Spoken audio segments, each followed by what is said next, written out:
Vamos a hacer una pausa en la serie que hemos estado aprendiendo sobre conociendo a Dios. Vamos a abrir un paréntesis para compartir con ustedes una nueva serie que tiene que ver mucho con lo que está pasando alrededor del mundo. Después seguiremos con la serie Conociendo a Dios. Y esta serie se va a llamar Tiempo de Crisis. Necesitamos saber qué dice la Biblia al respecto, cómo el mundo se está convulsionando y cómo los cristianos debemos de enfrentar lo que viene en el mundo. Porque ciertamente no somos del mundo, pero estamos en el mundo. Entonces, hoy es nuestra primera enseñanza de esta serie que se titula ¿En quién estamos confiando? Mateo 6:24 dice así: ninguno puede servir a dos señores, porque o aborrecerá al uno y amará al otro, o estimará al uno y menospreciará al otro. No podéis servir a Dios y a las riquezas. Según cifras oficiales, al año se producen aproximadamente 1 millón de suicidios alrededor del mundo. Eso significa que cada hora mueren 100 personas. Eso significa que cada 1.9 segundos muere una persona. En este momento ya murieron casi 2. La Organización Mundial de la Salud dice que cada 40 segundos, de todos los suicidios que se dan, cada 40 se produce un suicidio por depresión. Y las razones son diversas, entre otras por asuntos sentimentales, que me dejó mi novio y se da un balazo. Pero muchos de esos suicidios tienen que ver con problemas económicos, según la Organización Mundial de la Salud. Y esta misma organización, el día viernes pasado, ¿le bajas un poco, por favor?, ha hecho una advertencia a los países alrededor del mundo, ahí está bien, de que la crisis económica que está enfrentando el mundo va a provocar un alza en los suicidios. El director del Departamento de Salud Mental de la Organización Mundial de la Salud, que se llama Benedetto Saraceno, advirtió lo siguiente. Repito, el viernes pasado dijo esto: que las personas que han perdido sus ahorros, sus casas, sus inversiones, están más expuestas y vulnerables a tener crisis nerviosas severas que pueden llegar a cometer suicidio. No debe sorprendernos, dijo, si se disparan los suicidios alrededor del mundo a causa de la crisis económica que el mundo está enfrentando. La semana pasada estuve en los Estados Unidos, en la ciudad de Los Ángeles. Un corredor de bolsas lo despidieron porque él captaba fondos y luego los invertían en la bolsa de Nueva York. Y cuando se vino el debacle de la bolsa en Nueva York, perdió muchos millones de dólares. Entonces los clientes lo estaban persiguiendo para que les devolviera su dinero, porque ellos captan, luego ellos van, invierten y hacen juegos ahí con el dinero y ganan mucho dinero. Entonces no pudo recuperar. Se le añadió que lo despidieron del trabajo. El hombre, esto sucedió en Los Ángeles, el hombre llegó a su casa, llamó a sus 2 hijos pequeños, los llamó: siéntense allí, necesito hablar con ustedes. Estaba su esposa allí. El hombre sacó una pistola, mató a sus 2 hijos, mató a la esposa y se dio un tiro.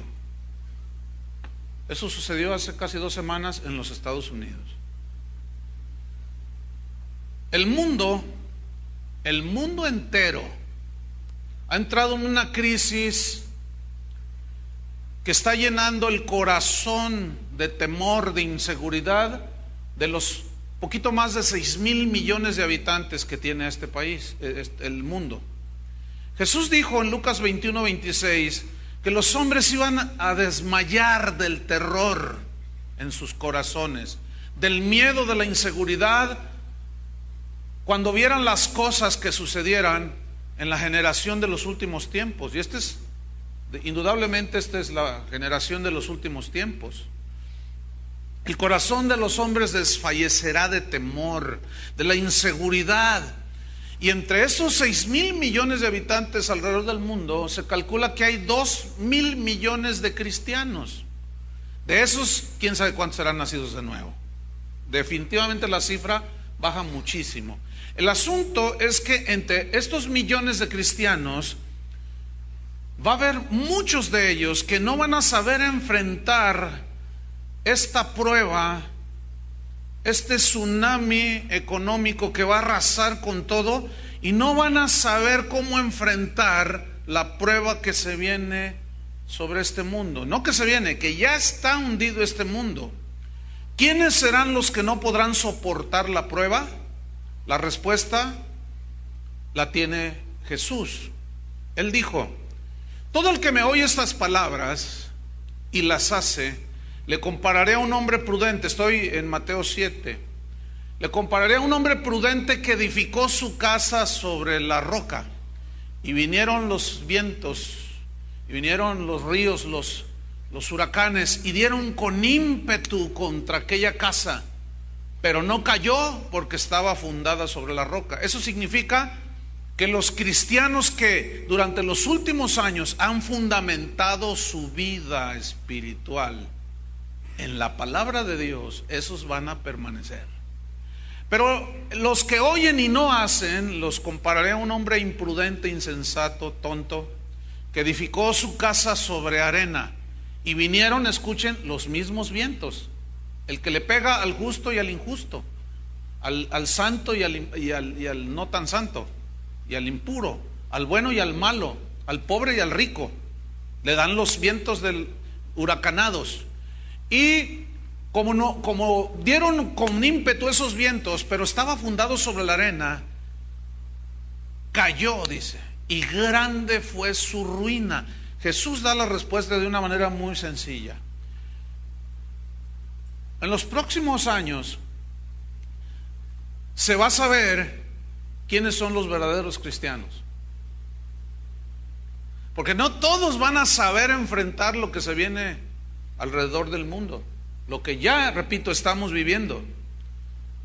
¿Cuántos cristianos que ahorita, hoy domingo, que están llenando las iglesias, realmente están preparados espiritualmente para enfrentar el caos que se avecina? ¿Qué van a decir ahora todos esos predicadores engañadores del falso evangelio de la prosperidad? ¿Les fallaron sus decretos? ¿Les fallaron sus confesiones positivas? ¿Qué van a decir? Pero lo que más me preocupa a mí, eso es que se los lleve el tsunami.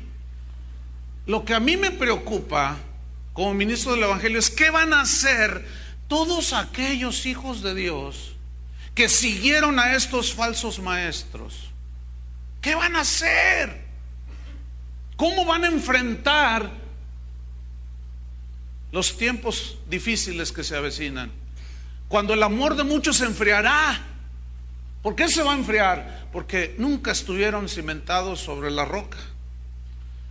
Déjame decirle que todos los grandes imperios que han existido, todos sin excepción, han basado su poderío en el dinero. Todos. Empezando por uno de los más antiguos, 5,000 años de historia, casi nada, Egipto. Egipto en la Biblia simboliza siempre el mundo, los placeres del mundo, lo que el mundo ofrece, la carne, los deseos de los ojos. Moisés no se dobló ante los placeres del mundo. Él prefirió ser vituperado junto con el pueblo de Dios que gozar de los deleites temporales del pecado. Entonces vamos a ver cómo en cada uno de los imperios, los verdaderos hijos de Dios nunca se han doblado su rodilla ante el mundo, el dinero y lo que ofrece el mundo. Después corremos un poco, no voy a citar todos, unos cuantos nada más. El imperio babilónico, uno de los más esplendorosos que ha existido. Un rey llamado Nabucodonosor se jactaba, la gran Babilonia, decía, ¿Qué hemos hecho con el poderío de nuestra fuerza, nuestra riqueza? Se jactaban de tener una de las 7 maravillas del mundo antiguo, los jardines colgantes de Babilonia, que necesitaba una infraestructura hidráulica impresionante que costaba muchísimo dinero, pero a ellos era lo que más les sobraba. Entonces, Babilonia simboliza el orgullo, la autosuficiencia. Entonces, cuando la vida de un imperio, un país, una persona, cuando su vida está basada en el dinero, siempre se desvía hacia las cosas del mundo, hacia el orgullo, o como los griegos. Se distinguían por la sabiduría que ellos generaron, la sabiduría mundana. Y Pablo no se dobló ante la sabiduría de Sócrates ni de Platón. Él dijo que esa es la sabiduría del mundo, y que él venía hablando con la sabiduría de Dios. Y dijo en múltiples ocasiones que no nos dejásemos hechizar ni engañar por medio de filosofías de los hombres. Y ese imperio griego estaba fundado también en la riqueza, pero ellos se fueron por la sabiduría. Llegamos al imperio romano, igualmente fundado sobre la riqueza, el poderío militar de los romanos, que para sostener los grandísimos ejércitos costaba mucho dinero. Los Estados Unidos ha gastado billones de dólares manteniendo su ejército en Irak. Es muy caro. Y estos imperios lo tenían. Y justamente en el imperio, bajo el imperio romano fue que vivió Jesús. Fue que vivieron los primeros cristianos. Y los verdaderos cristianos no sucumbieron ante el poderío de Roma. Tenían muchos dioses. Todos estos imperios se caracterizaban porque adoraban dioses. Diversos dioses, ídolos abominables. Bueno, Daniel en Babilonia no dobló sus rodillas ante la estatua que se mandó a hacer Nabucodonosor, ni aquellos 3 jóvenes que echaron al horno de fuego. Pablo no se dobló ante la sabiduría de los griegos. La sabiduría de Dios siempre la mostró Pablo como muchísimo más mayor que la de los orgullosos griegos. Y los cristianos no se doblaron ante el César. Cuando ellos decían César, el Señor, todos debían de saludarle, y los cristianos se quedaban así. Saluden al César. No, mi Señor es Jesús, no el César, decía. Porque César demandaba adoración, y los cristianos decían, no, nosotros no adoramos a César, nosotros adoramos a Dios, a Jesús. Bien, pues los Estados Unidos, hasta hace unos pocos días, el país más rico de la tierra, el más ostentoso, el más orgulloso, hoy está en quiebra. Escúcheme bien, usted está presenciando un hecho histórico que no se ha dado en la historia de la humanidad. Una crisis económica mundial. La bolsa de valores de Nueva York ha caído. Junto con eso arrastró todas las bolsas de todos los países. Hoy el temor, la inseguridad, la incertidumbre ha invadido el corazón de los presidentes, de los gobernadores, de los que viven en los diferentes países. Estados Unidos, el otrora gran país cristiano, fundado por hombres que amaban a Dios, fundado por hombres que amaban la palabra de Dios, un país fundado sobre los principios de la Biblia. Ese gran país ha dejado a Dios, dejaron su palabra, se volvieron a las filosofías de los hombres y se han postrado ante los ídolos que ellos mismos se han fabricado. Estados Unidos, el país que ha enviado, escúcheme bien, el país que más misioneros ha enviado a predicar el evangelio en la historia del cristianismo, ese gran país le dio la espalda a Dios. Se volvieron tras los ídolos y adoraron al Dios del entretenimiento, al Dios del materialismo. Pero el Dios que sustenta a los otros dos primeros es el Dios dinero, ante quienes la mayoría de sus habitantes se postraron, doblaron sus rodillas, porque para fin de tener una actitud materialista se necesita dinero, y ellos desarrollaron en todo su esplendor la adoración al Dios materialismo. Es impresionante el consumismo de los habitantes en los Estados Unidos, porque es un país rico, pero a la vez el Dios entretenimiento, que trabajan para ganar dinero, y por eso el entretenimiento es la segunda fuente de entradas de divisas. Es una industria de millones y millones y trillones de dólares, y ante esos dioses, sobre todo el Dios dinero, es que se han postrado ellos. Desgraciadamente, el error de ellos está afectando a todo el mundo. Nosotros no escapamos, Jesús personificó al dinero.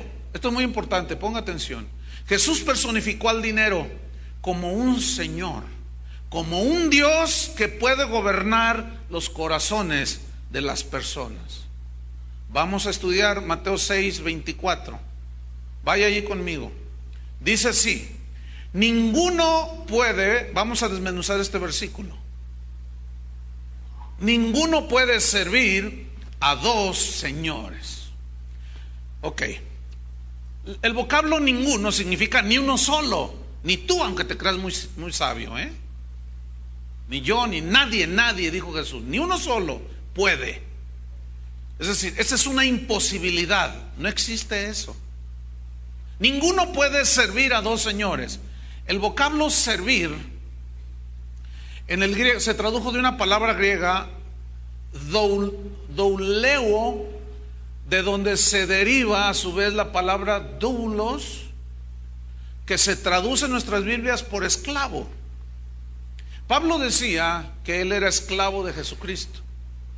Ahora, ¿qué es un esclavo? Un esclavo es alguien que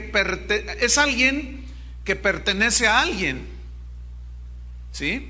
Es alguien que obedece completamente a su amo. Un esclavo es alguien que no tiene derechos. Un esclavo es el que obedece órdenes sí o sí, y hay de amos a amos. Ahora, en el caso de los cristianos, para nosotros decimos que, como decía Pablo, somos esclavos de Jesucristo por amor. Jesús nunca nos esclavizó, al contrario, nos vino a dar libertad de la esclavitud del amo que teníamos, que era el pecado. Conoceréis la verdad y la verdad os hará libres. Pero una vez que sentimos esa libertad, los cristianos, los que decimos que somos verdaderos cristianos, nos sometemos voluntariamente al gobierno de Cristo y decimos que es nuestro Señor y que Él señorea sobre nosotros y que somos sus siervos, somos sus esclavos. Mis derechos ya no cuentan, mis anhelos tampoco. Ahora no se haga mi voluntad sino la tuya. Y cuando Jesús enseñó a orar a sus discípulos, les dijo: cuando oren, digan así: hágase tu voluntad como se hace en el cielo, así se haga en la tierra. Ya ahora es para el cristiano como esclavo: no se haga mi voluntad sino la tuya, Señor. Pues bien, retomo el versículo: ninguno, ni uno solo, es imposible, no puede servir, no puede ser esclavo de dos señores a la vez. Y aquí la palabra señores es muy interesante, pongan atención. Se tradujo de una palabra griega que es kurios, y kurios, que significa supremo señor, suprema autoridad, soberano señor. Kurios significa amo, dueño. Bien, esta palabra la usaba el César, se la atribuía y decían: César es el kurios, decían. Entonces, cuando los cristianos los confrontaban para probarlos si servían a César o a Jesús, decían, a ver, los cristianos, saluden al César, César es el curios. Y los cristianos decían, no, póstrense ante el César, porque el César se sentía Dios y tenían que postrarse. Y los cristianos del primer siglo decían, no, nuestro curios es Jesús, nuestro Señor es Jesús. Y por esa razón, fíjense qué prueba, qué prueba de que ellos mostraran quién era su Señor, quién señoreaba en ellos. Eso les costó la vida a miles de cristianos en el primer siglo. Los echaron a las fieras, los quemaban vivos, fueron mártires por amor a su amo, a Jesús. Bien, ninguno puede servir, ser esclavo, someterse de una manera soberana a un supremo señor, a una suprema autoridad. Ninguno puede servir a dos amos. Y luego dice, porque o aborrecerá al uno y amará al otro. Es decir, que siempre amará más a uno que a otro, siempre. No se puede amar a los dos al mismo tiempo. En este caso, repito, Cristo está personificando al dinero como un señor. Entonces nadie puede decir, yo amo a Cristo, y todo su pensamiento, el motor que mueve su vida, todos sus anhelos, sus sueños giren alrededor de las cosas del mundo, de las cosas materiales. No puede estar abrazando a Cristo y luego abrazando al dinero. No puede, no se puede. O estar abrazando a Cristo y luego abrazar a Dios. Pues eso es exactamente lo que muchos cristianos hacen cada domingo. Durante toda la semana es un afán desmedido por querer tener más y más y más y más y más.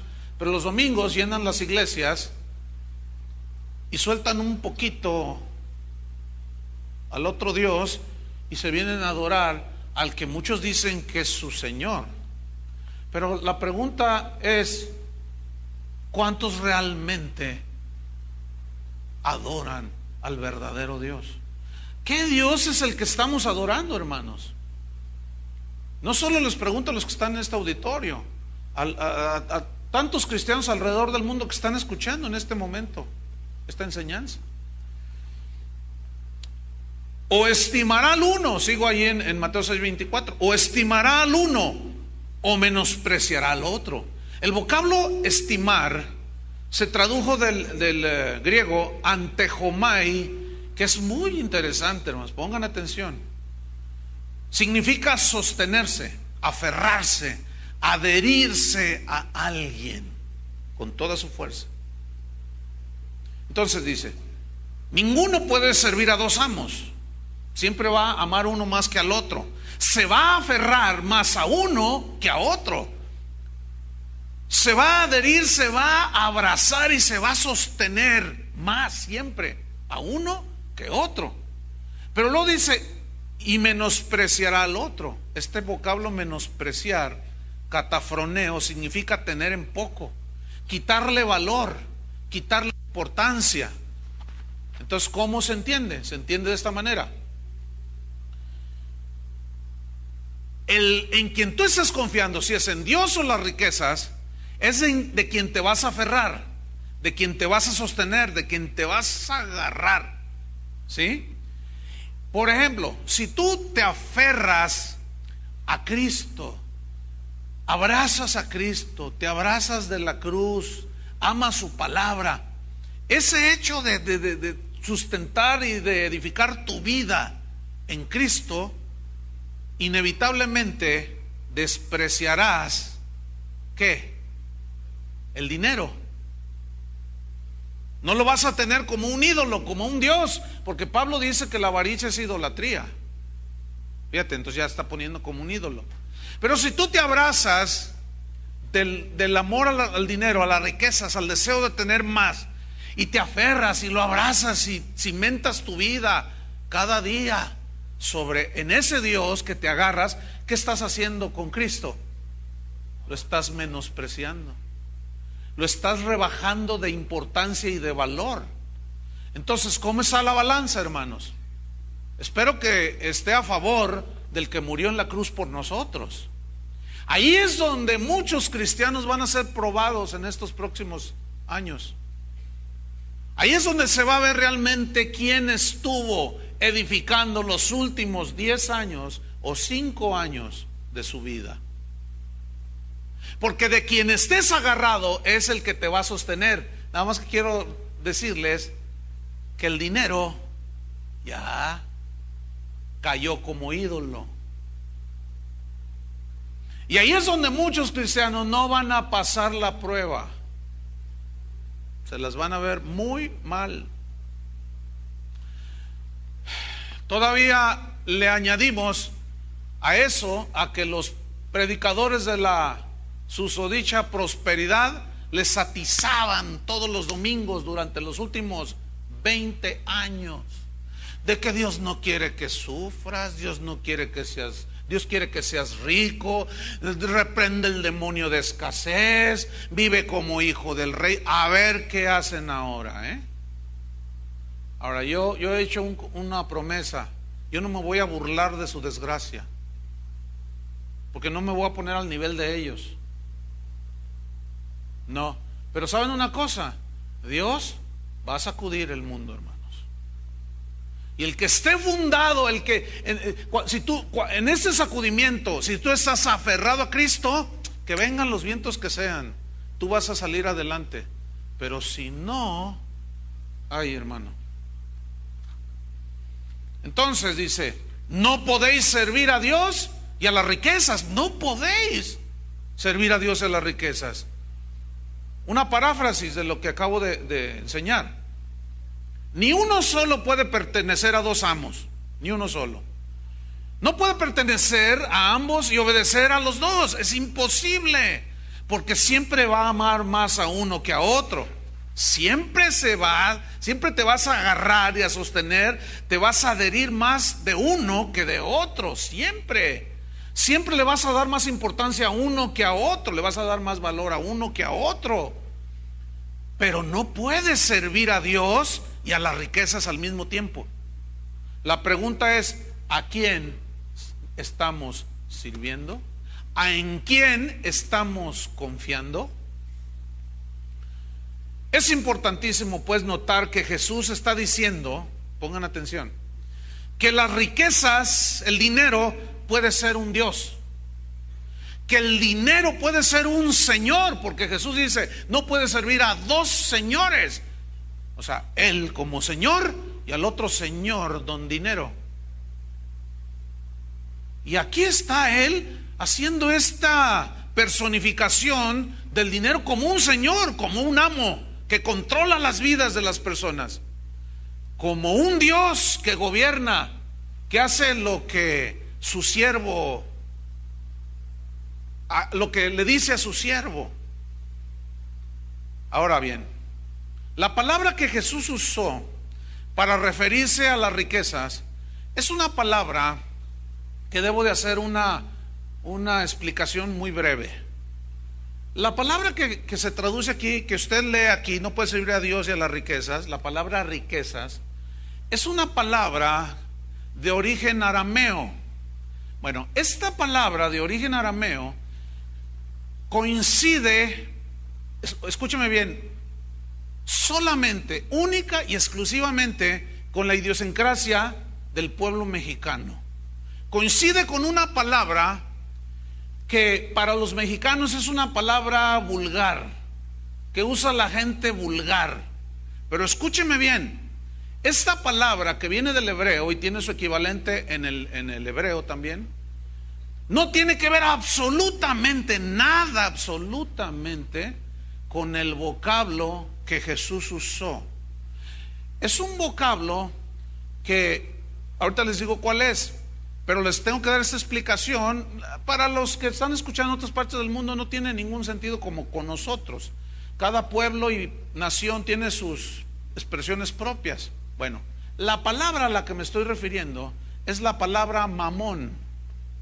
Yo les voy a pedir que se quiten de todo perjuicio respecto a esta palabra. Les voy a pedir que no se rían cada vez que yo mencione esto. En la mañana estuve a punto de sacar a unos que cada que yo lo mencioné, No se rían cuando yo mencioné. Vamos a quitarnos de nuestra mente totonaca, mexicana, esa palabra que suena muy feo para nosotros. ¿Sí? Bueno, la palabra que Jesús usó cuando se refirió a las riquezas es una palabra, repito, de origen arameo, y es la palabra mamón. El equivalente en hebreo es la palabra matmón. Ahora, ¿qué significa mamón, que se tradujo riquezas en la Biblia? Bueno, tiene un significado más amplio. Significa, escúcheme bien, lo siguiente: mamón es aquello en que se confía. En este caso, el dinero. Mamón se traduce también, según los eruditos, los que estudian las etimologías, también se traduce por tesoro. Y esa es una evidencia, una referencia evidente, mejor dicho, al dinero.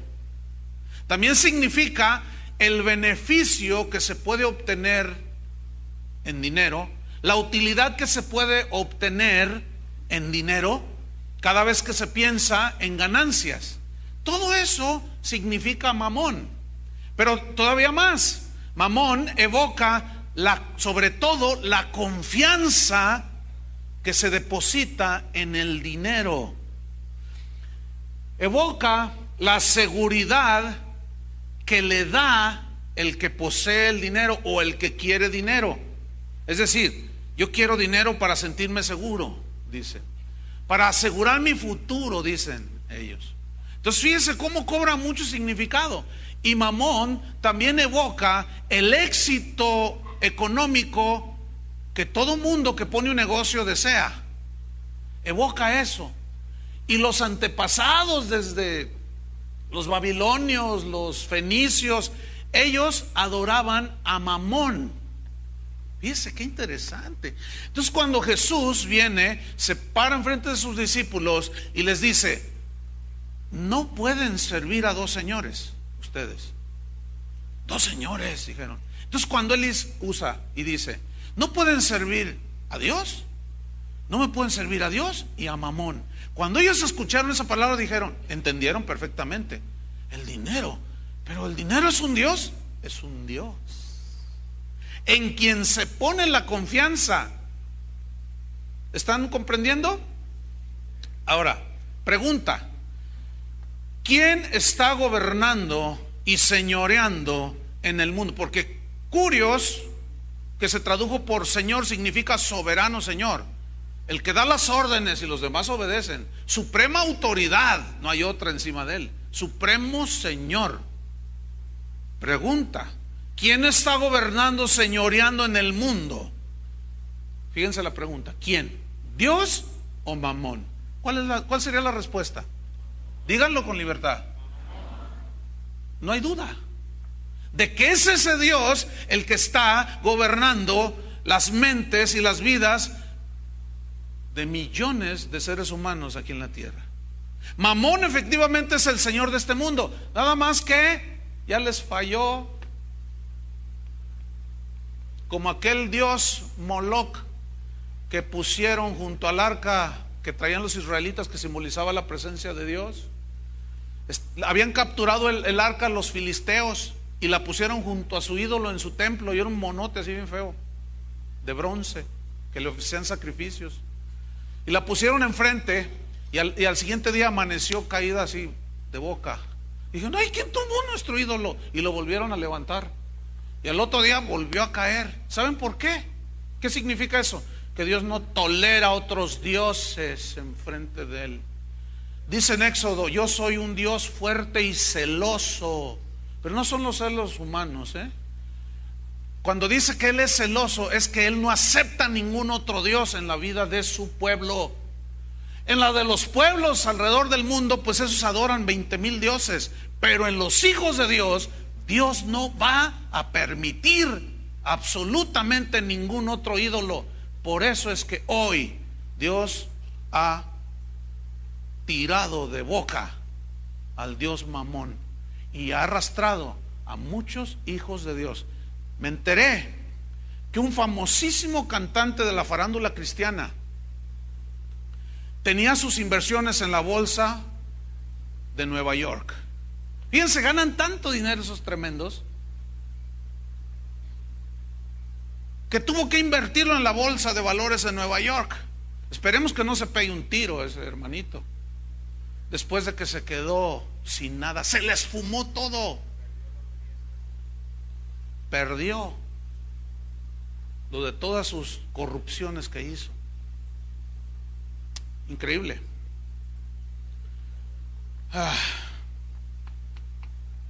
Viene otra pregunta aquí. ¿Qué espíritu está señoreando detrás de las posesiones que usted tiene? Ay. Ahí va otra vez.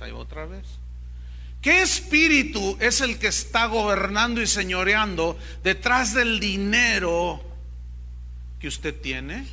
Yo no tengo nada, va a decir más de uno, o la mayoría. Bueno, se la voy a poner de esta manera. ¿Qué espíritu gobierna su corazón? ¿Qué instrucciones está siguiendo usted respecto al dinero que usted no tiene, pero que anhela con todo su corazón? ¿Cuál es el motor que lo hace usted vivir aquí en esta tierra? Porque todo mundo desea. Ahora, el dinero en sí mismo no es malo. El dinero es neutro. ¿Estamos? Porque todos necesitamos dinero para pagar la gasolina, pagar la comida, pagar la renta, el teléfono y la luz. ¿Verdad, Bartola?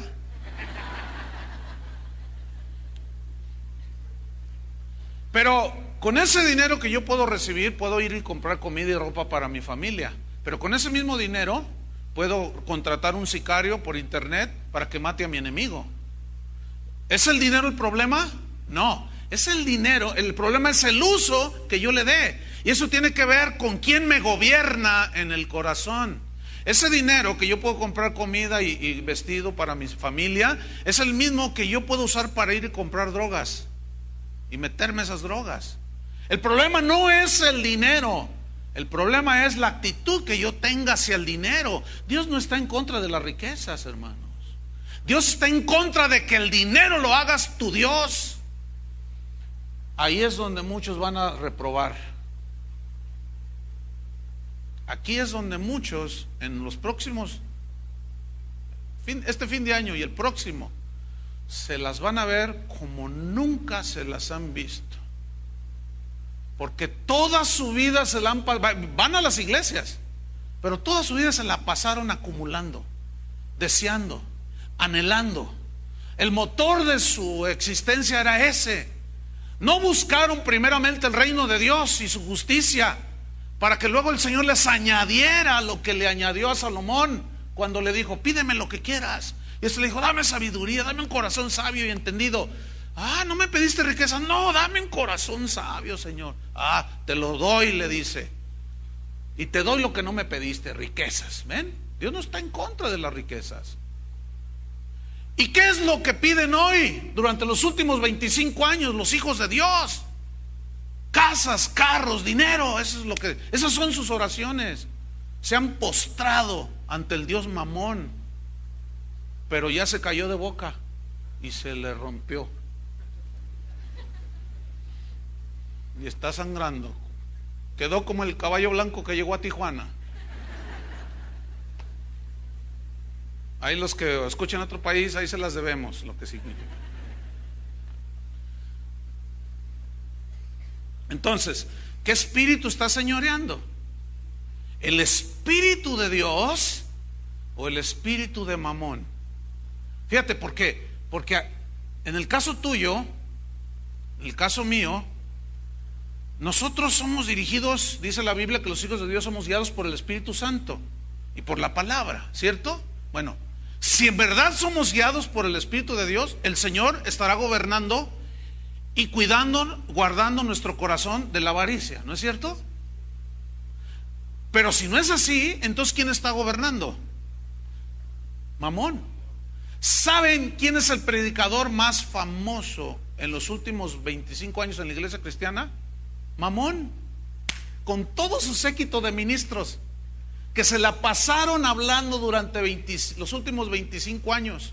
Dios no quiere que seas pobre, que reprende el demonio de la pobreza, que créelo, confiésalo, decrétalo, recíbelo y disfrútalo.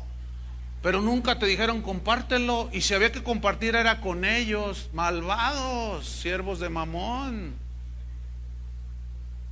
A ver qué dicen ahora, a ver qué dicen ahora, ya los estoy oyendo. ¿Saben qué van a decir? Yo me les estoy anticipando. En este caso, ¿saben qué van a decir? Como ellos ya son millonarios, porque le han quitado a la gente su dinero, ellos van a decir: si usted entra en crisis es porque le falta fe. Véame a mí, usted debe andar en pecado. Malvados. Por causa de ellos el camino de la verdad será blasfemado, porque no hicieron discípulos de Jesucristo, hicieron discípulos de Mamón, adoradores de ese falso Dios, no adoradores del Dios verdadero. 1 Timoteo capítulo 6. Aquí está lo que Pablo lo pone de una manera, pues es palabra de Dios, guiado por el Espíritu Santo. 1 Timoteo 6:10 dice así: porque raíz de todos los males es el amor al dinero. Mire, vamos a desglosar este versículo. Fíjate, la razón es la raíz de todos los males. La palabra raíz significa lo profundo de lo que mueve a la persona. Es la raíz la raíz es aquello que sustenta un árbol. A más altura y más grosor es más profunda la raíz y más gruesa, ¿no es cierto? Más arraigado en la tierra. Entonces, lo que esté arraigado en tu corazón, ese es de lo que tú estás agarrado. Es como las raíces, por eso pone esta analogía de lo que estás ahí agarrado. Ahora, la raíz de todos los males, de toda clase de males, por dinero se traiciona. Judas por 30 monedas. Por dinero una mujer vende su cuerpo. Por dinero un hombre mata a otro para meterse droga. Por dinero van y asaltan un banco. Por dinero, por dinero, por dinero. Escúchenme bien, la mayoría de los delitos, las razones giran alrededor de ¿qué cree? A ver, ¿habrá algún entendido aquí que me pueda decir? Alrededor de la avaricia por cuestiones de dinero. ¿Qué mueve el narcotráfico? El dinero. ¿Por qué se corrompen los policías? Por dinero.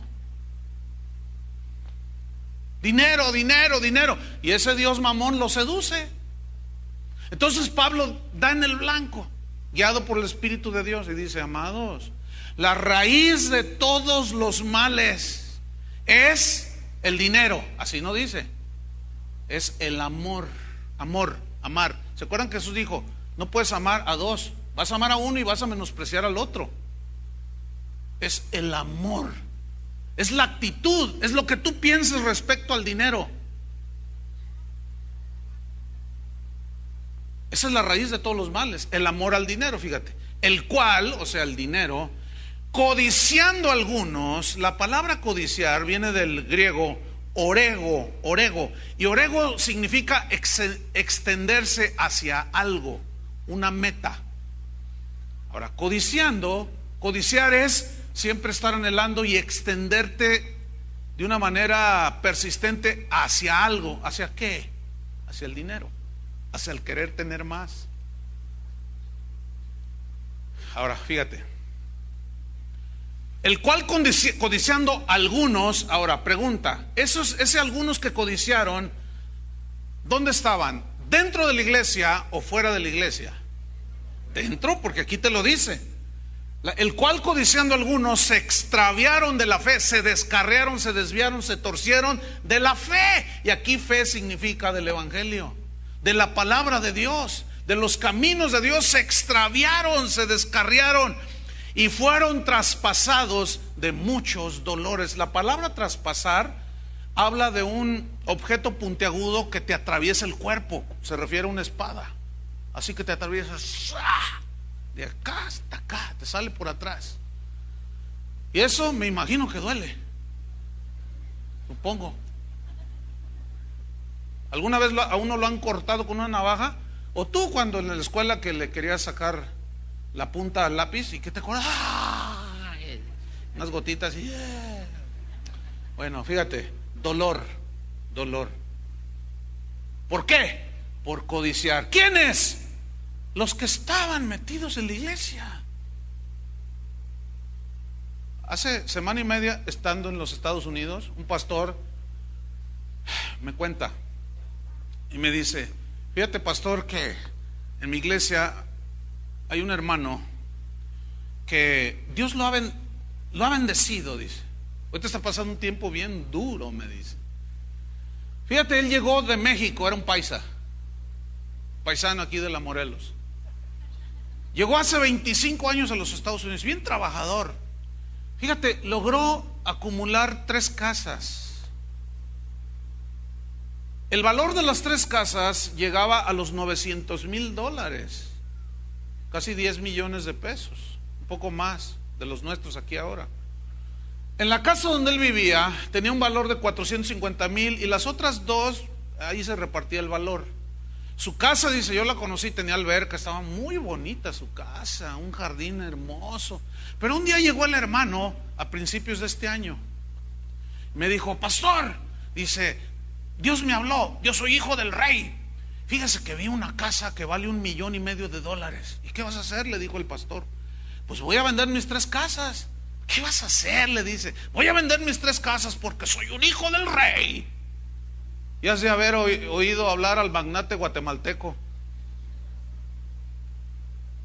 ¿Qué estás oyendo?, le dice. No, yo soy un hijo del rey, yo merezco lo mejor, porque mi Cristo murió por mí para bendecirme. Dice: hermano, no te metas en broncas. ¿Para qué quieres más? Ya tienes 3 casas. No, por fe, dice. Pues por fe vendió sus 3 casas antes de que viniera el quebranto de inmobiliario allá en los Estados Unidos.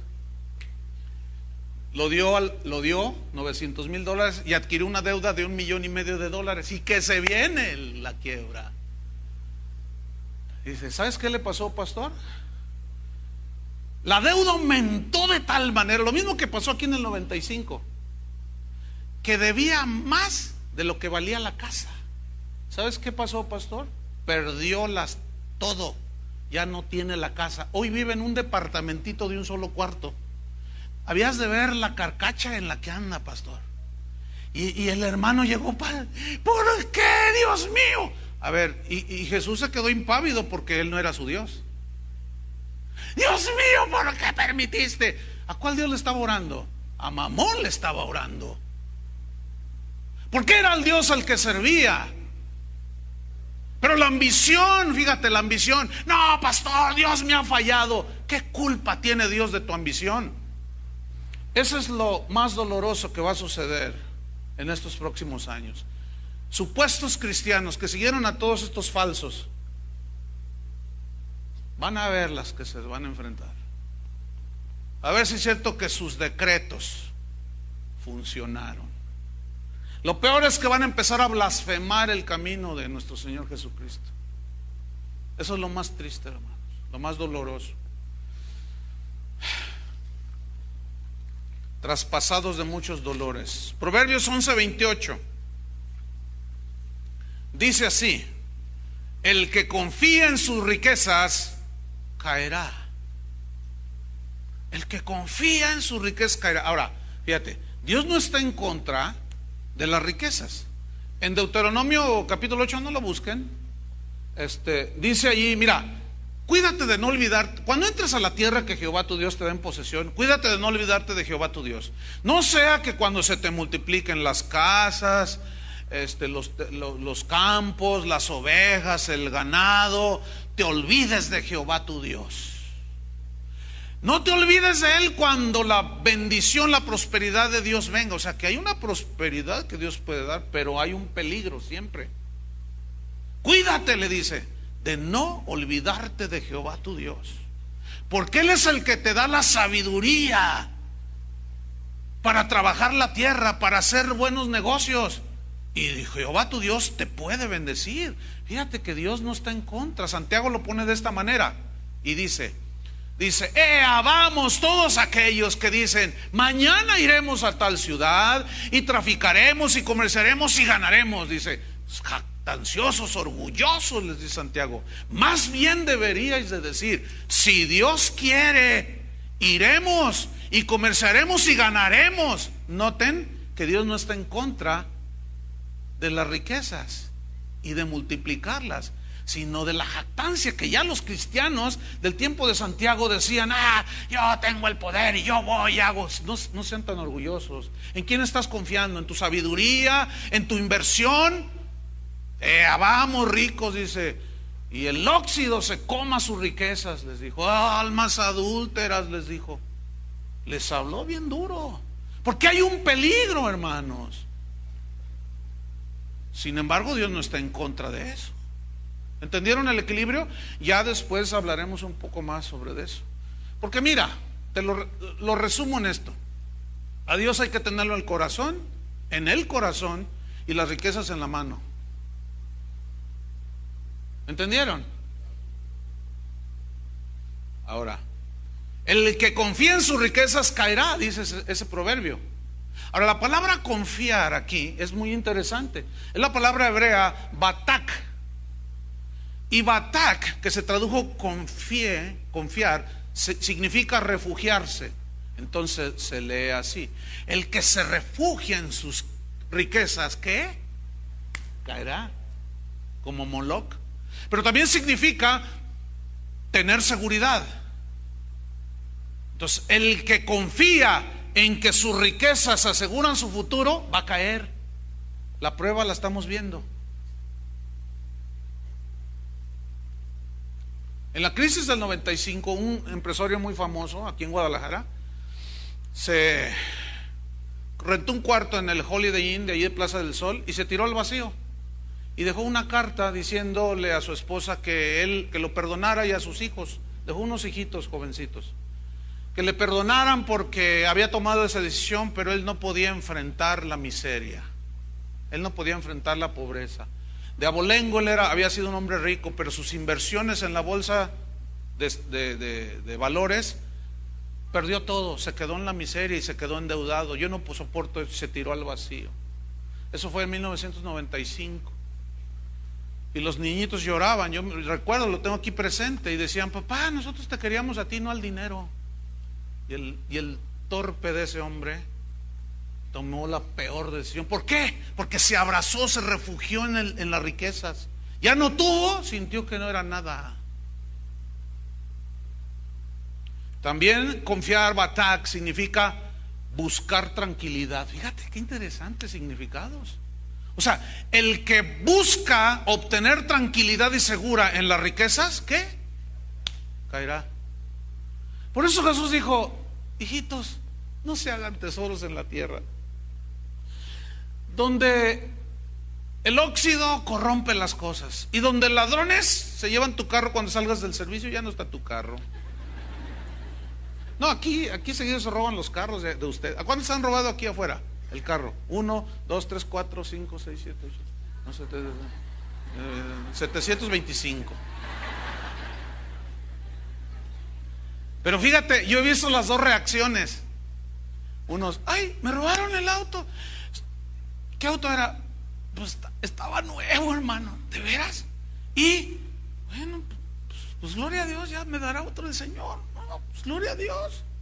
Y luego le dice otro: pues has de tener mucho dinero. Dice: no, lo estoy pagando. Dice: pero pues bueno, Dios tiene un plan. Yo dije: ay, mira cómo reaccionó. Pero habían de ver a otros reaccionar. Había de poner vigilantes. Usted cómo tiene, dónde está. Y bien lo regañan a uno, como que si, o quieren que les predique o que les vaya a cuidar su carro, su auto. ¿Qué quieren? Escojan, díganme. Yo puedo salir y hasta se los lavo así, le saco brillo y todo a su auto. Háganse tesoros en el cielo. ¿No dijo así? Donde los ladrones no pueden entrar. ¿Dónde estamos haciendo tesoros?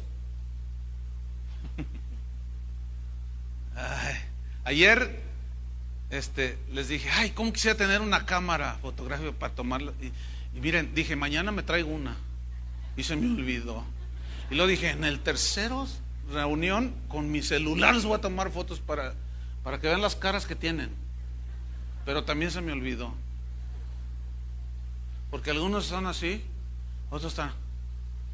Miren, hoy, por gracia de Dios, no hay uno solo que se esté durmiendo.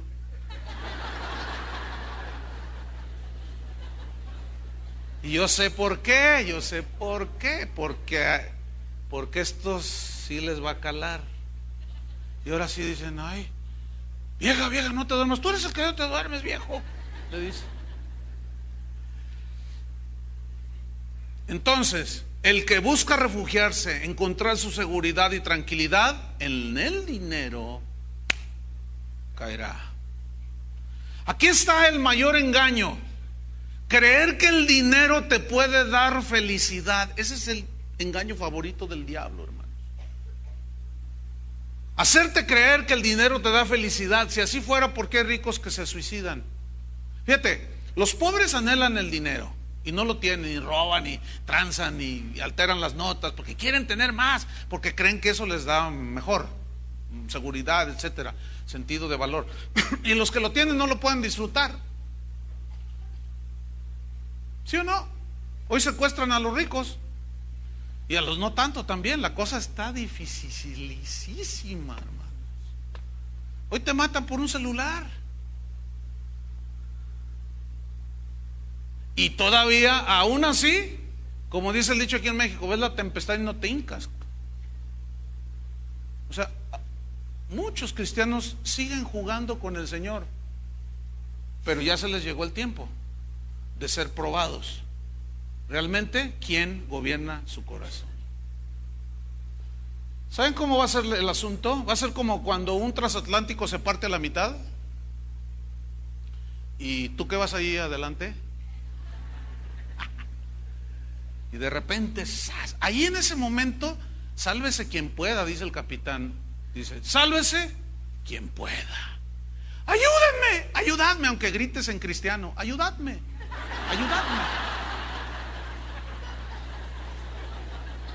Aunque clames en expresiones espirituales, no me dejéis, Señor, no me abandonéis. Vas a tener que salvarte tú solo, enfrentar tú solo. Ahora sí que sálvese quien pueda. Porque cuando sucede un hundimiento así de un gran barco, la gente primero busca salvarse a sí misma, ¿no es cierto? Una vez que ya agarra un salvavidas, monta en un bote, qué sé yo, entonces ya puede extenderse a los demás. Pero entre tanto eso sucede, los que no saben nadar, los que no saben cómo enfrentar un hundimiento, se van a ahogar. Ay, hermanos, quisiera predicarles otra cosa. ¿De qué creen que les iba hablando de la serie Conociendo a Dios? De la misericordia de Dios. Bueno, Dios en su misericordia la tendrá de algunos, pero de otros, cuando clamen, Señor, ¿cuál Señor? ¿Cuál Señor? Si siempre le has estado orando y confiando en el otro, en Mamón. Yo no soy tu Señor, espérame. No, sí, tú, Jesús. Yo. ¿A mí me hablas? Uy, tenías 15 años que no me hablabas.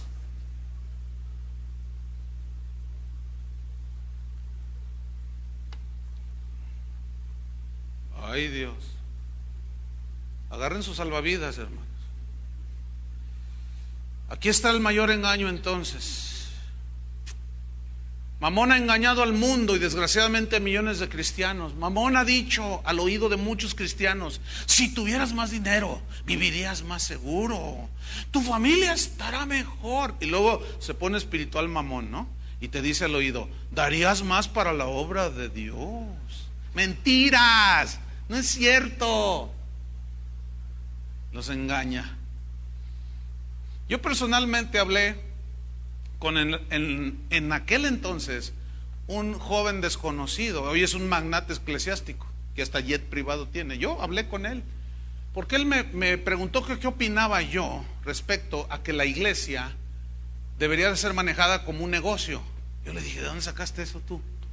No, es que la iglesia debe de producir dinero. ¿De dónde sacaste eso? Quítate eso de la cabeza. Bueno, él siguió adelante y él ha hecho de la iglesia todo un negocio, todo un marketing, que hasta su jet privado tiene ya este hombre. Para la obra de Dios, no, hombre, por favor. No es así. Nunca se me olvida aquel hombre aquí en esta conversación. Si está aquí ahorita, disculpe hermano, pero voy a mencionar lo que pasó hace años. Termina una reunión y no voy a decir su nombre, además ni lo sé, pero es algo que sucedió aquí. Dijo: pastor, por favor, quiero orar por mí, voy a iniciar un negocio y yo creo que Dios me puede bendecir y dar trabajo a la gente. Bueno, le dije: no, sí, vamos a orar. Le dije: nada más cuídate de no olvidarte del Señor, le dije. No, pastor, yo que el Señor y que no sé qué. Bueno, oramos y ya se fue. Y pues pasaron los meses y pues como hay mucha gente aquí, pues yo no lo veía hasta después, como 6 meses después, estaba ahí parado.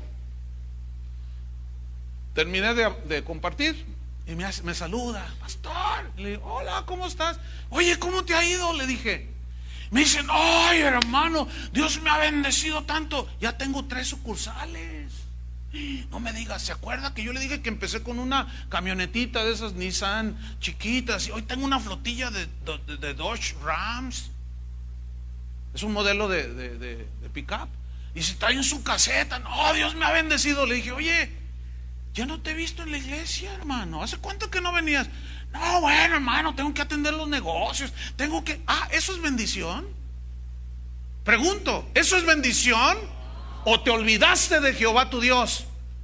Y hoy tuve una chancita, dijo, para venir. Tuve una chancita para venir. Pues sigue con tu Dios mamón,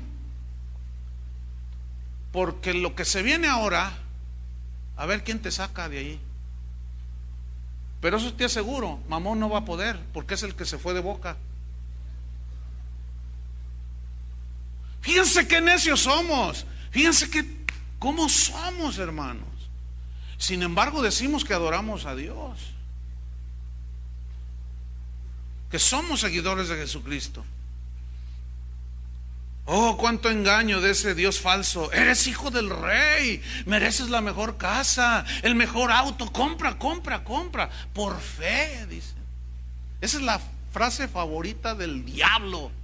Por fe. Mira, si tú lees la lista de Hebreos 11 y dice por fe, nada de rollos de casas y carros. Todo eran cosas para cumplir el propósito de Dios. Enfrentarse al enemigo. Por fe Moisés salió de Egipto y rehusó llamarse hijo de la hija del faraón. Por fe Abraham, cuando Dios le dijo: salte de tu tierra y tu patria, salió sin saber a dónde iba.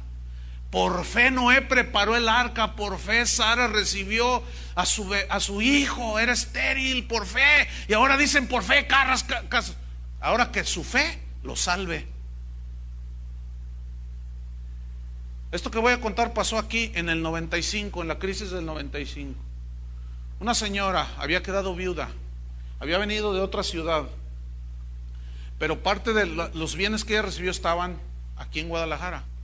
Tenía 3 casas ella, muy parecido al otro, el que acaba de suceder en Estados Unidos. Pero nunca se me olvida lo que le pasó a esta señora, a esta hermana, a esta cristiana. Entonces llega conmigo pidiéndome un consejo, porque dice: pastor, deme un consejo. Fíjese que tengo 3 casas, pero 2 están pagadas, que me dejó mi esposo, pero yo tengo otra que la saqué con un crédito, pero ya debo más de lo que vale y no sé qué hacer. Dame un consejo, pastor. Entonces yo le digo: a ver, ¿cuánto debes? Y en aquel entonces me dijo como 3,400,000 pesos. Entonces le dije: ¿cuánto valen tus casas? Dice: mire, una vale 3,5 millones y otra vale 4,5 millones. Yo le dije: ¿qué es esta? Y era una casa, pero bonita, ¿no? Entonces le dije: no, ya la tienes hecha. Mira, vende la de 3,5 millones y vas y pagas y te quedas con 2 casas. ¿Saben qué me contestó?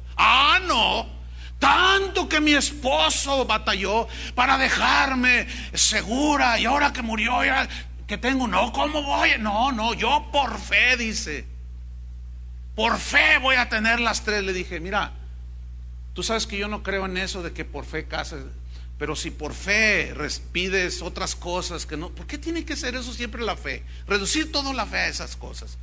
Le dije, no lo hagas, ve, haz lo que te digo. No, yo le voy a demostrar, pastor, que a usted le falta fe. Yo no sé cómo usted aconseja así a la gente. Le dije, bueno, hermana, haga lo que usted quiera, para no hacer el cuento largo.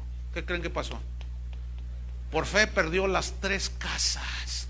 La embargaron, le quitaron las 3 casas. Escúchenme bien, hay cosas en la vida cristiana, situaciones que se solucionan por sabiduría y no por fe. Esa era una de ellas. Ahora, ¿qué fue lo que no permitió que ella hiciera lo que le dije? Que se desprendiera de una y se quedara con 2. La avaricia, ¿sí o no? El deseo de tener la confianza. ¿Y qué hizo? Se cayó. ¿Todo por qué? Porque siguió el consejo de Mamón. Compra por fe, por fe, por fe. Fíjate lo que dice Lucas 12. Versículo número 13. Lucas 12:13 dice: le dijo uno de la multitud, maestro, le dijo, di a mi hermano que parta conmigo la herencia. Había un pleito ahí entre familia. Estoy convencido que aquí hay algunos de ustedes no se hablan con sus familiares por dinero, por un triste ranchillo, por la Cheyenne, pa. Están todos, se pelean, no se hablan porque ay, me quitaste tú, ¿y por qué te? Esos de la Cheyenne están cheyando, están llorando. Herencia, pleitos. Dile a mi hermano que parta conmigo la herencia. Y fíjate el 14, mas él le dijo, hombre, ¿quién me ha puesto sobre vosotros como juez o partidor? Fíjate nada más a qué lo querían reducir a Jesús. A repartir la herencia, a repartir el dinero. Mira, tú tus bienes acá, tú tus bienes acá. Y los predicadores esos, que durante 5 años los he traído en la mira, que han engañado a la gente, eso es lo que dicen, que Jesús murió en la cruz para hacerte rico, para repartirnos a todos las riquezas. ¿Ustedes creen eso? Pero muchos sí. ¿Quién me ha puesto por juez y partidor de dinero y de riquezas? Fíjate lo que les dijo en el versículo 15. Mirad y guardaos de toda avaricia. Mirad significa disciernan, cuídense de toda avaricia. Escuchen lo que dice a continuación. Porque la vida del hombre no consiste en la abundancia de los bienes que posee. Pero ¿qué te dice Mamón? Que la vida del hombre consiste en la abundancia de los bienes que tú tienes. Porque Él vino a darte vida y vida en abundancia, ¿no? Y todos dicen, sí. ¿Pero a qué vida abundancia se refiere? ¿Casas, carros, dinero? Es evidentísimo que en la Biblia no enseña eso. Sin embargo, ellos tuercen el sentido de la palabra vida abundante. Y la vida abundante habla de una vida de paz, de libertad de la esclavitud del pecado, de disfrutar la presencia de Dios. Esa es la vida abundante, no la que estos malvados siervos de Mamón han enseñado los últimos 25 años. La vida del hombre. Entonces, si así fuera, se está contradiciendo Jesús. Porque primero dice, yo he venido para que tengan vida y vida en abundancia. Y luego ahora dice aquí que la vida del hombre no consiste en la abundancia de los bienes que posee. Entonces Jesús era bipolar. Los bipolares esquizofrénicos son todo ese montón de delincuentes del evangelio. Eso es lo que son. Vámonos sobre el final. La mentira más sutil, peligrosa y destructiva que Mamón ha implantado en la iglesia de hoy es esta: hagan hospitales, hagan universidades, hagan colegios. Ahora yo voy a aclarar todo esto. Esto en sí no es malo que en determinado momento cristianos se envuelvan en una empresa como esa, pero escúcheme bien, ese no es el trabajo primordial de la iglesia. Esa no debe ser la visión central de una iglesia, hermanos. La visión central de una iglesia es que predicar el evangelio, hermanos. Miren, todas las universidades que fueron fundadas en los Estados Unidos, en Inglaterra, fueron fundadas, las mejores que hay actualmente en el mundo, fueron fundadas por quienes creen ustedes, por cristianos. ¿Saben en manos de quién están esas universidades? De ateos.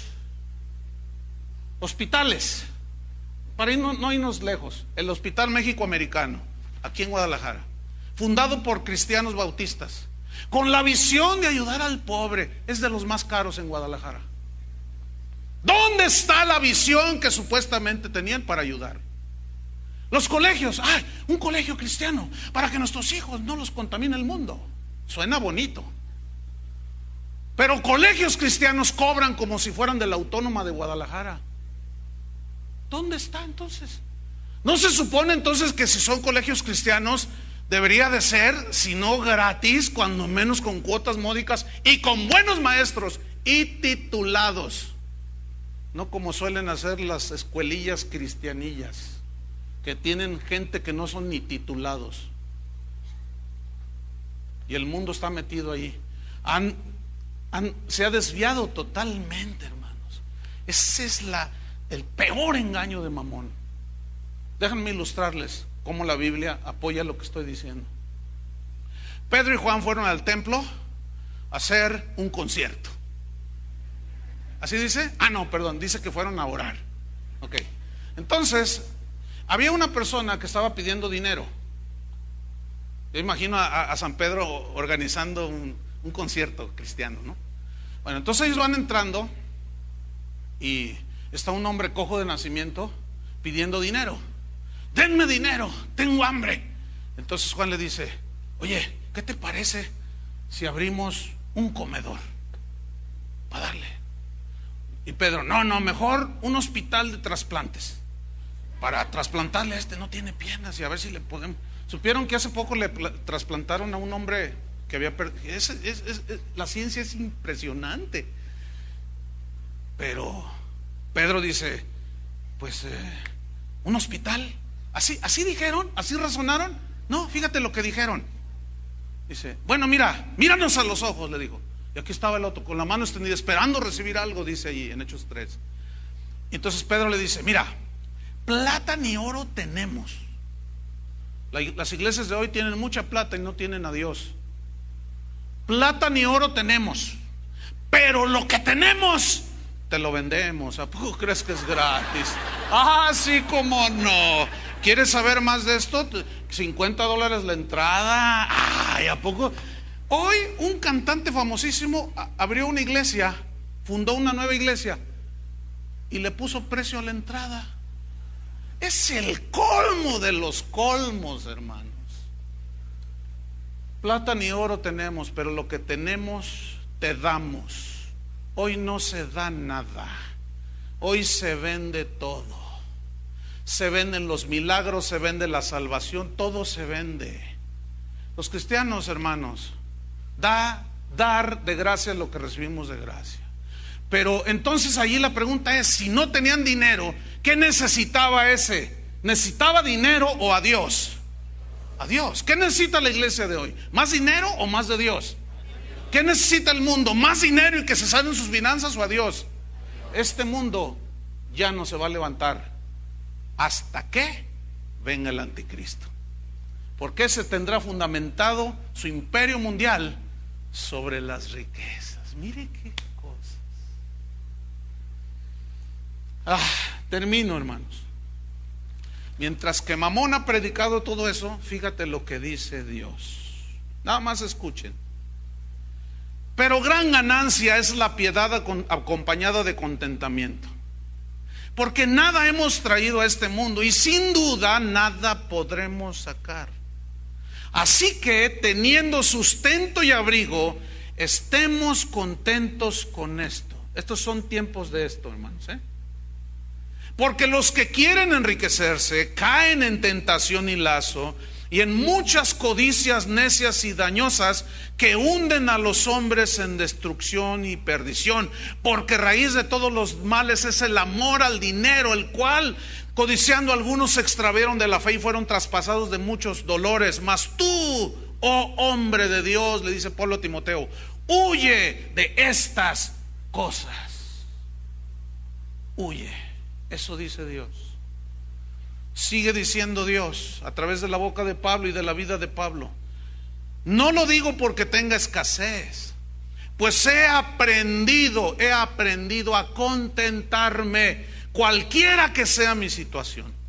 Sé vivir humildemente y sé tener abundancia. Ese es el problema de los cristianos de hoy. No saben vivir humildemente. Se les enseñó a vivir en la abundancia, pero no en la humildad y en la escasez. Este va a ser su gran prueba. Pero Pablo decía: en todo y por todo estoy enseñado, así para estar saciado como para tener hambre, así para tener abundancia como para padecer necesidad.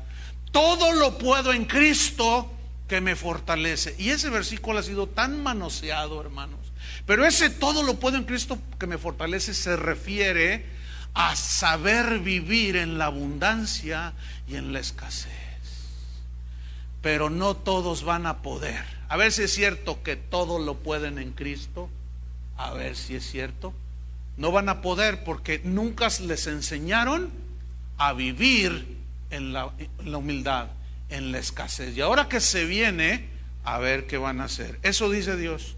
Dios sigue diciendo esto. Escuchen.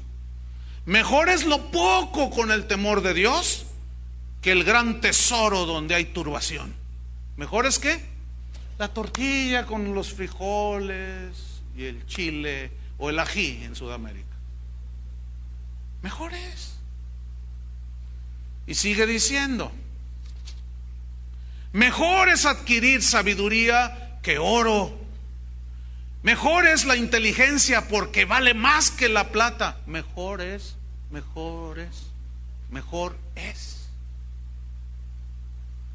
Y finalmente, Dios dice, les puedo leer un montón de versículos, tenemos que terminar. Dice así: mejor es lo poco del justo que las riquezas de muchos pecadores. Mejor es que lo poco. Eso te dice Dios. Lo poco con justicia, en santidad, en amor, sin disturbios en el hogar, es mejor que las muchas riquezas. Vamos a entrar en estos tiempos de que lo poco va a ser mejor en la vida del justo. ¿En quién estamos confiando? Ese es el mensaje para hoy nosotros. Compártalo, hermano. No le hace que se le echen encima de los prósperos, hermanos esos. No le hace. Hábleles, dígale: mira, te lo digo en el amor de Cristo. No, te van a decir: yo reprendo y yo ato la crisis, yo la cancelo, y te van a decir un montón de cosas. Vamos a ver si sirven sus decretitos. Aquí es lo que va a servir. ¿Saben qué es? La fe. Pero la fe en lo que Dios ha dicho, no en lo que han dicho otros. Pónganse de pie y oremos. Señor, te damos gracias por tu palabra. Tu palabra es como lámpara a nuestros pies. Señor, se ve una nube, un nubarrón a lo lejos, un sacudimiento sobre esta tierra y los moradores de esta tierra. Señor, nuestra fe será probada. Yo quiero pedirte, Padre, por aquellos que fundamentaron en tu palabra durante los últimos años, no que asistieron, las iglesias están llenas, sino que fundamentaron en tu palabra, que en el tiempo de la prueba tú has prometido, Señor, que al justo no lo desampararás, no mendigará pan el justo, el que confió en ti. Pero yo sé que hemos pasado 4 crisis, hermanos, en la historia de esta iglesia, y gravísimas. Dios nunca nos faltó, hermanos. Siempre tuvimos para pagar los alquileres de lo que teníamos que pagar.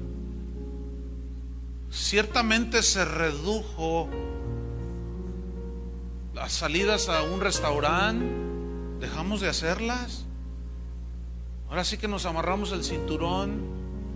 Pero estábamos contentos, hermanos, de verdad. Este auditorio pudimos haberlo hecho muy lujoso, con butacas muy cómodas. Desistimos deliberadamente, hermano, para sembrar en la obra de Dios. Queremos hacer tesoros en el cielo. Pero yo quiero pedirte, Señor, por aquellos que oían y no hacían, y jugaron contigo y te menospreciaron, se abrazaron del otro. Señor, que en tu ira te acuerdes de la misericordia, Señor. Tu pueblo Israel, cuando se iba a los ídolos, venía la calamidad sobre ellos, se arrepentían y tú tenías misericordia, Señor. Yo te pido que tu misericordia, Señor, se extienda sobre tu pueblo que ha sido desobediente. Es tiempo, hermanos, de arrepentimiento. Para aquellos que han menospreciado a Jesús y se abrazaron del otro, aquellos que confiaron más en aquel que en Jesús.